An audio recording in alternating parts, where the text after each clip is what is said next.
Yo, yo. Ajá. El KS rapper, paseando por la ciudad con el ver. Ya. Dos mentes irracionales. No mercy, no mercy.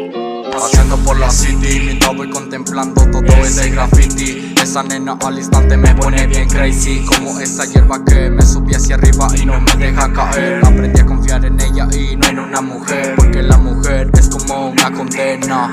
Más te enamoras y más pierdes esencia. Pierdes tu esencia.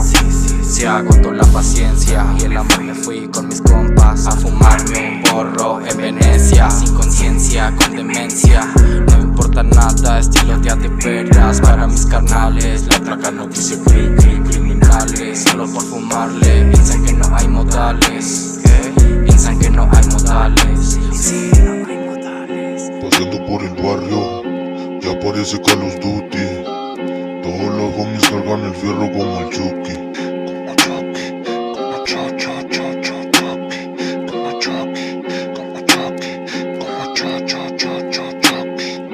No mercy, no mercy. Acá la fumadera no se puede omitir. Llega la ley y es el momento de abatir. Las mujeres se empiezan a huir. Nosotros nunca vamos a conseguir que nos dejen a gusto fumar. La verdad a ti porque te tiene que importar. Si ellos se la viven entre tabaco y marihuana y cristal. En el alma de mis homies también pasan por un mal. Tú queriendo venir a tratarlos como un animal. En la vida también las sustancias las tenemos que probar. Para un mundo mágico explorar es lo que tú no puedes razonar. Por eso tienes la mente muy cerrada y no podrás brillar. Lo único que te queda es jugar. Yo tengo que decirte una vez más, solamente déjanos disfrutar. Porque el tiempo es relativo y no sabes cuándo se va a acabar. Porque el tiempo es relativo y no sabes cuándo se va a acabar. Porque el tiempo es relativo y no sabes cuándo se va a acabar. Se va a acabar. Se va a acabar.